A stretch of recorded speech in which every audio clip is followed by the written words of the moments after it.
Orang yang masih berdosa, kemudian dia mati. Apa dosa saya, Ustaz? Tengok balik ni tuan-tuan, saya tengok diri saya, tuan-tuan tengok diri tuan-tuan. Apa salah saya? Dan apa salah masing-masing? Kita masih, semua orang ada zaman silam masing-masing. Semua orang ada kisah masing-masing.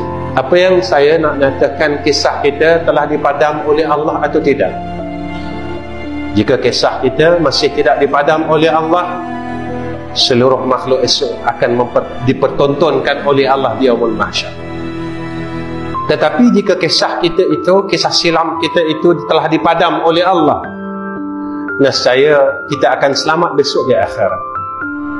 Apa yang berlaku kepada orang yang ada dosa dan maksiat, dia mati dalam keadaan dia belum sempat minta ampun dengan Allah.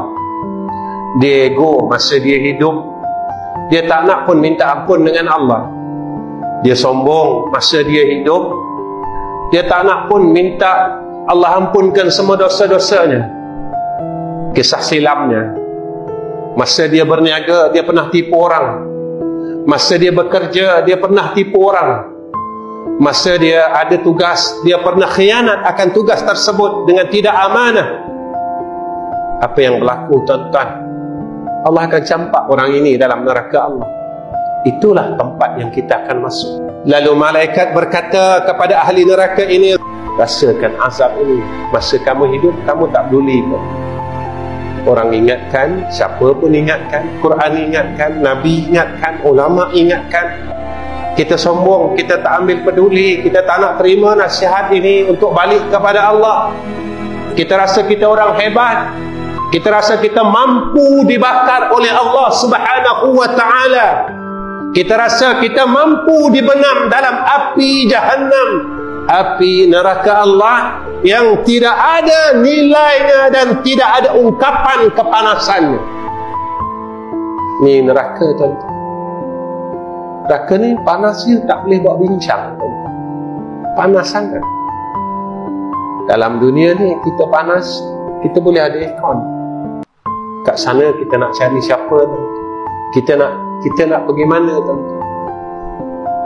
Kita nak cari pertolongan siapa? Kita nak pergi mana, kakak?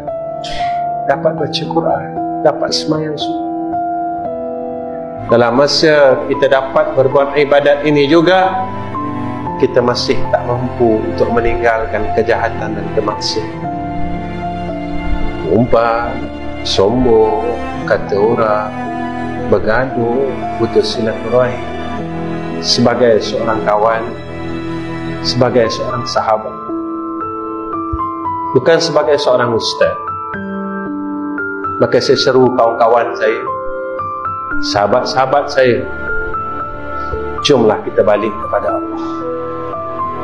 Jomlah sama-sama kita berubah atas dasar kasih sayang saya kepada tuan-tuan sebagai seorang kawan dan sebagai seorang sahabat.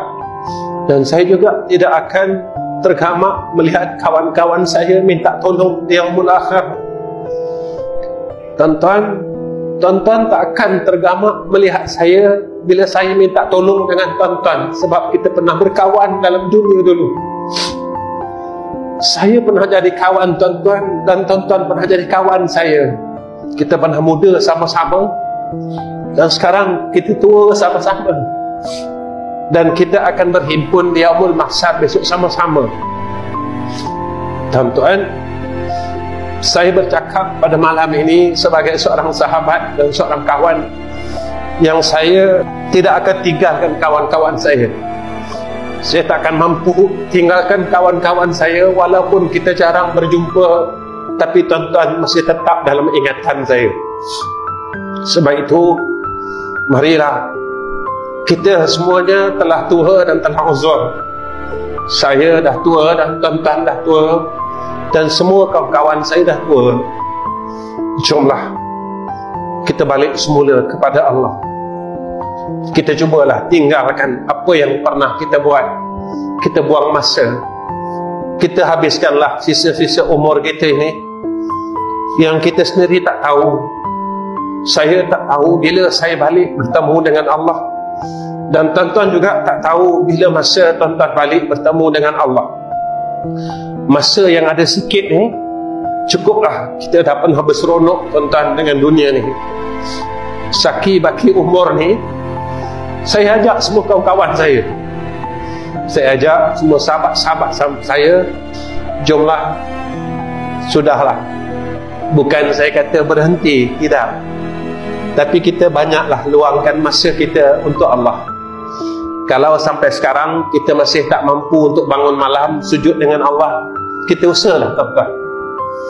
Mulai malam ni kita usahalah untuk bangun malam, untuk kita mati besok.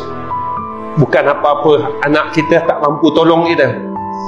Saya tengok anak saya dan tuan-tuan tengok anak tuan-tuan. Besok kalau kita mati, agak-agak anak kita mampu tak baca kulhu untuk kita? Mampu tak dia baca Quran untuk kita? Mampu tak dia bacakan, dia bersedekah atas nama kita? Ataupun dia tinggalkan kita dan dia buangkan kita di dalam yang lahat, dan dia tidak pedulikan kita sampai bila-bila? Jika itu yang berlaku besok atas diri kita, tuan-tuan, bersiap sedialah kita menuju ke hadrah Allah. Dan jangan kita sia-siakan umur yang Allah bagi kepada kita sehingga hari ini.